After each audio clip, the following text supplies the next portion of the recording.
Time to fly, time to fly.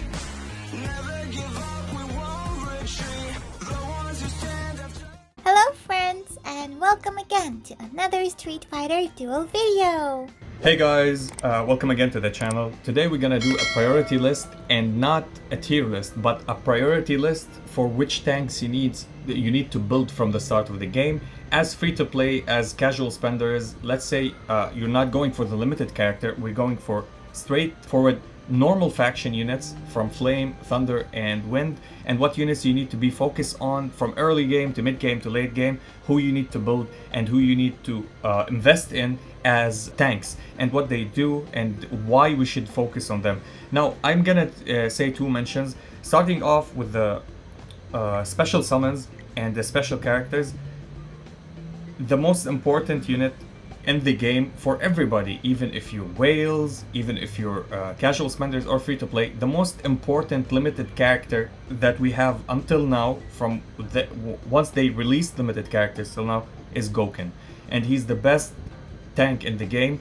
And I don't think that they will release any tank that have the same mechanics as him. The reviving, the immunity, the shields, the buffing, everything about him is great, and he's the most one to focus on. If you're free to play and you want to build that tank or that limited unit, you just go and do one pull, get one single copy of Evil Ryu just to help you up in events, just like I did, and go focus all your resources to building Gouken. Gouken is the best investment for limited characters so far. Not for carries, we have a lot of we have a lot of variety of units that we can use to deal damage, but we don't have these units to buff us or give us the survivability that we need. Even it's specifically for free to play and casual spenders.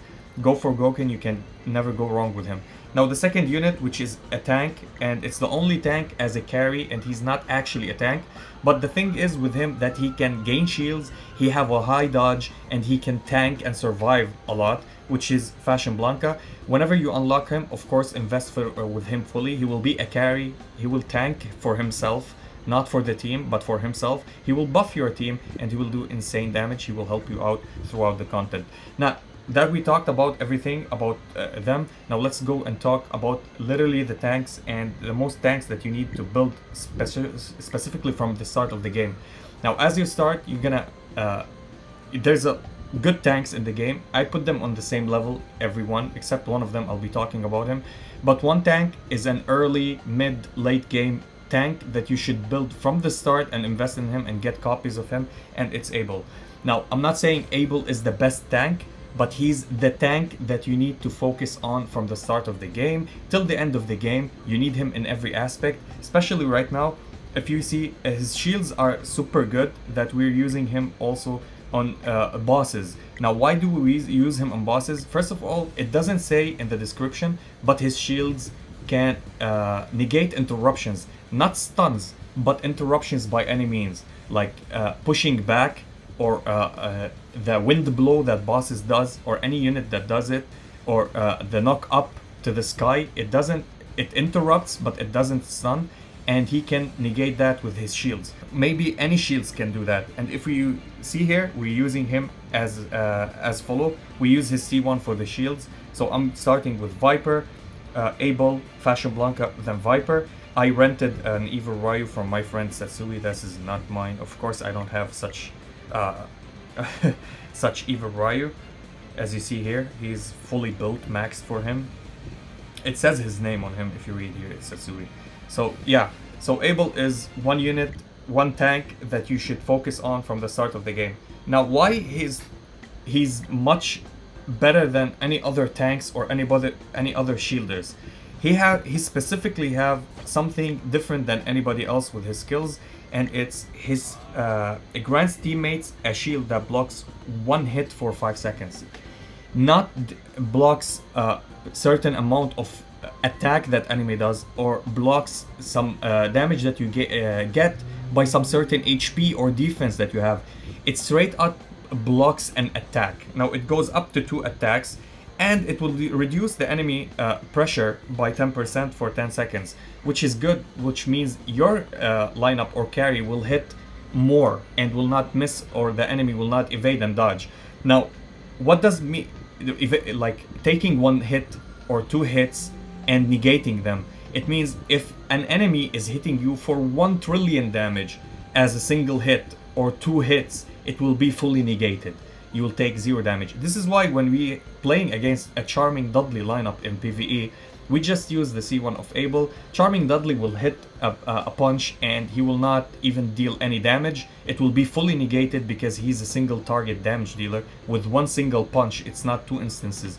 It removes 2 instances of damage, his C1. Also his super does the exact same thing with a little bit of addition that gives him a resistance and give him a chance to interrupt if you're playing in PvE, not against bosses of course. And his passive, it will give him more survivability with the white eye because he will accumulate and accumulate more stacks and he will survive even more. His C2 gives him only shields for himself and he can interrupt with his C2. Now his C2 is great, it goes up to 40% and he hits for 4 times, so 4 by 40, and then you have this base chance of interruptions at with his C2. The thing is, it's a base chance, so if the enemy has effect resistance, they can negate this.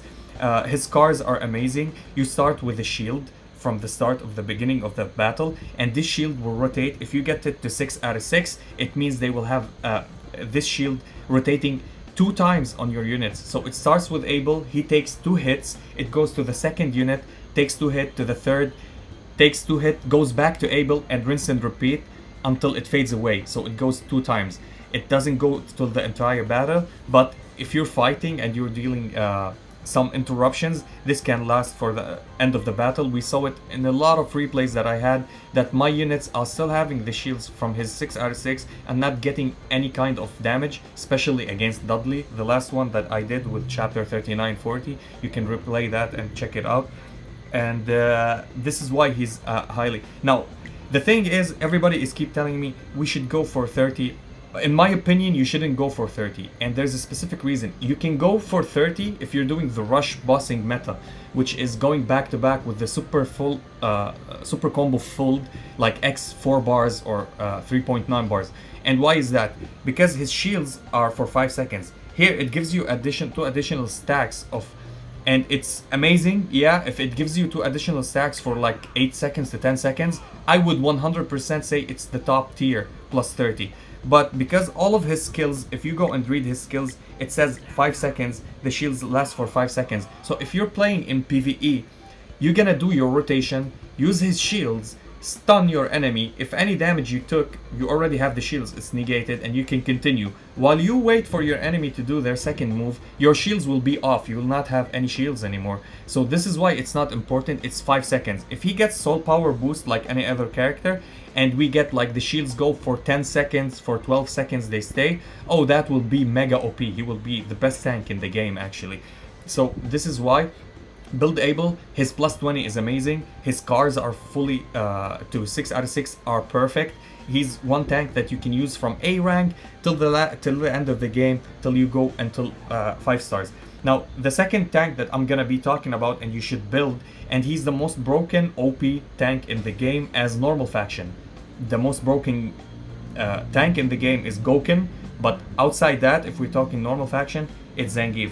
Now, why Zangief is broken? He has simply everything about him is broken. If you're gonna check out, let's check out his scars first of all. His scars, as long as he have super armor, it means if you're going a rotation against bosses or against lineups, if you filled your combo meter back to back, like with Chun-Li, and use his C1, he'll gain super armor. Now when he gains super armor, every 16 attack that he hits while having the super armor, he's gonna use a banishing flat with it, which is his C2.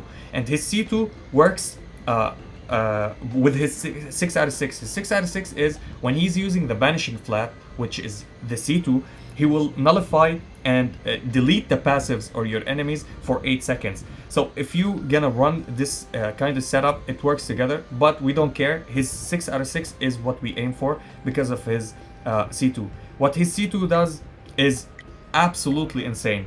So first of all, he hits damage to the enemy and he dispel one buff that they have. On top of that, he nullifies their passives, like Bison will not explode or revive anymore, or anybody else, like Viper, she will not give shields or grant shields. Burn will not be applied by Dalsim. Anybody, if you hit them, he will nullify their passives completely. Plus, he will restore HP to 150% of the damage he dealt and his damage increase. So if he crits with his C2, that's a full HP from 0 to 100.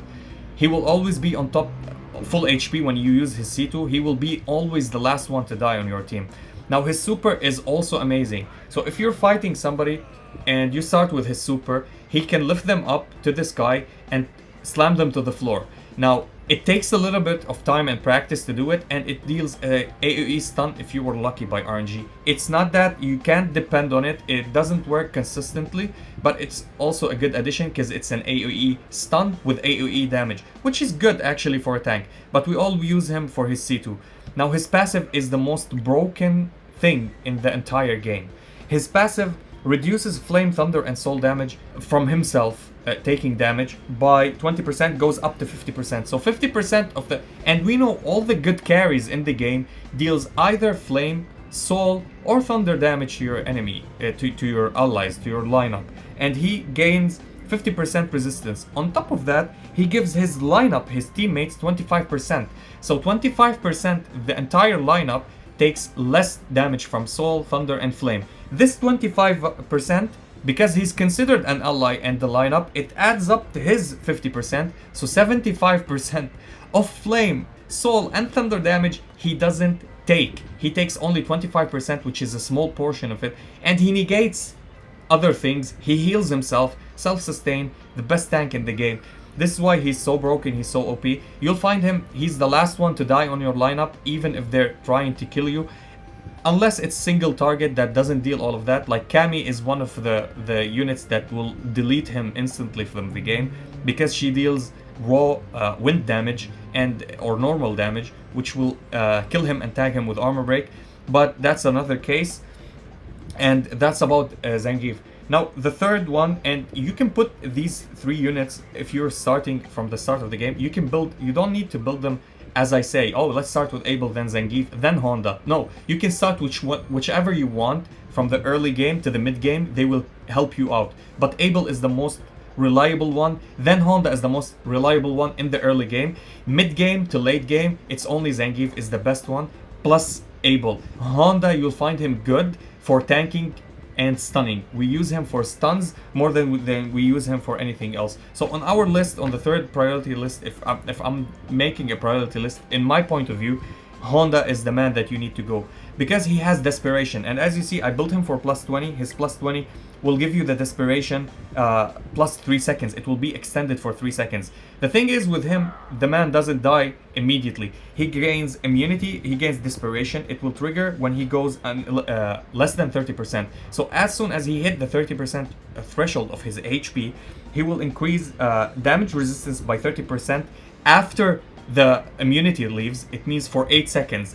And he will gain damage immunity for the first 2 seconds. And this will be extended by the extension of his desperation for 5 seconds. It means he'll be immune to damage for 5 seconds.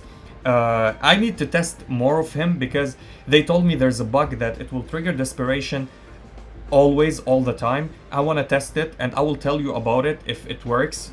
Somebody told me about it today, and I didn't know about it. I never tested that or happened to me. But there's a specific rotation that you use that he can gain desperation uptime infinitely. So we're gonna test this and talk about it. Now when you get his cars up to 3 out of 6, it will give you a wall, and this wall will remove or reflect projectiles or absorb them, or let's say ranged attacks, even if it's a super. So if Dalsim starts with a super, if Poison starts with a super, if Chun-Li, Guile, anybody who starts with a super that hits you with something, it will absorb all of that, because it takes it lasts 12 seconds and it takes 5 attacks, and there's no ranged thing that hits you that does 5 attacks unless it's Dalsim. It's exactly 5 attacks, so it removes the entire wall, but you will be dodging the entire damage from it. And at 6 out of 6, the desperation triggers create a bullet wall. So even if you the wall is removed and he triggers desperation, you'll have a wall again. So if you're fighting, let's say Dalsim, and he starts with his super, hits your wall, the super is negated. Somebody hits Honda and he gets to 30%, he will have this wall up, so when Dalsim does his C3 again, the wall will absorb 5 ticks of it, which is amazing, and it will also last for 12 seconds, which is perfect for him. And as you see here, with his C1, he jumps in and hits 2 times, and there's 30, how much? 50% base chance to inflict a stun on both of them. So it's 100% chance on 2 attacks. That's if you're unlucky with the first one, the second one might hit, and you can interrupt your units. And when you hit the 50% the stun, you can reduce their defense and deal more damage to them while they're stunned, which is amazing. We're using him in chapters right now. He's one of the hardcore units that you need in specific lineups to use him to stun your enemy, and we see him more often with Fashion Blanka, since Fashion Blanka pushes everybody with the super to the end of the map, and then he jumps in whenever they start their combo. They would be pushed aside or in front of their lineup, and you can stun them perfectly with perfect rotation and RNG. And this is the best 3 tanks as normal in the game. Now, I'll be talking about pseudo tanks or sub tanks that you need to build, and of course you're gonna have copies of Bison, and he's not a tank, but he's a pseudo tank or a sub tank, as we see, and we use him to tank. So the game is coded by a way that he is always in front of all of the units and some specific tanks in the game. Like Fashion Blanka is a damage dealer, so he was designed, and he's a tank, he was designed as a tank to stand behind Bison, not in front of him. Because if he stands in front of him, he'll be tanking nothing. He will be, his value will drop to 50%. Fashion Blanka will not be that relevant. If he stands in front of Bison, it means he takes most of the damage.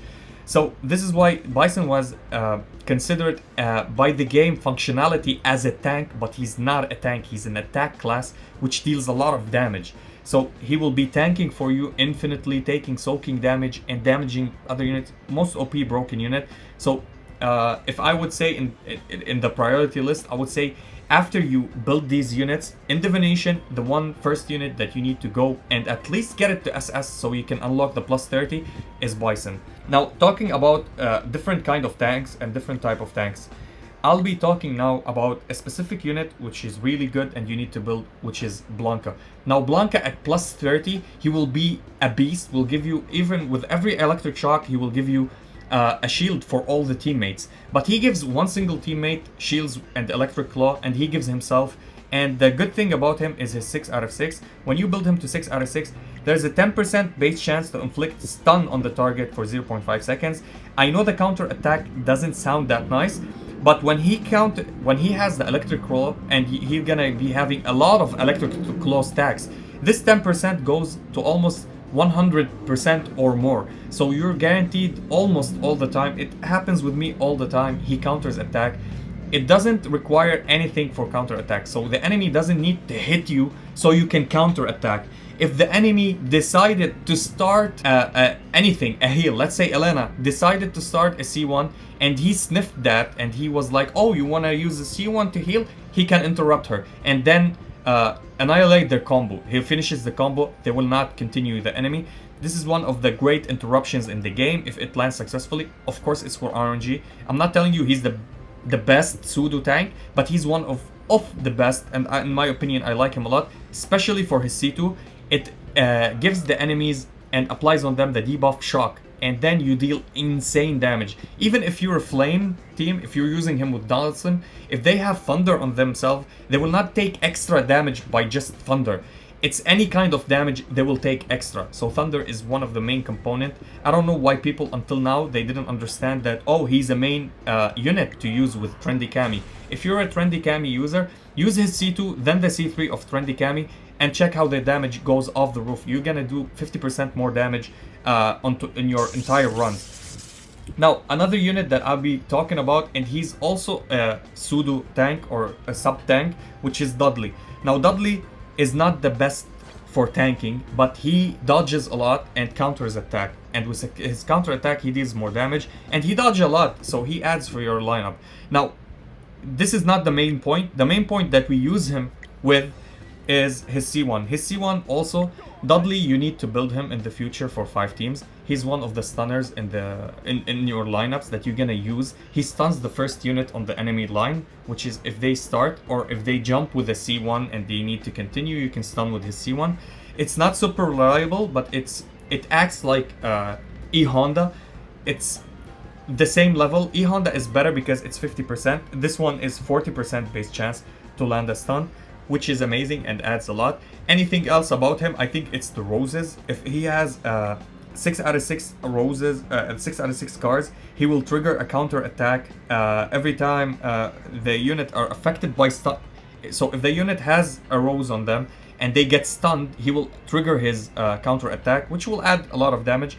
It's not insane, it's not required, it's good, it adds stats for him, but the only thing that you want with him is to build him up to a point to use his C1, and he will help you massively in the fire tower.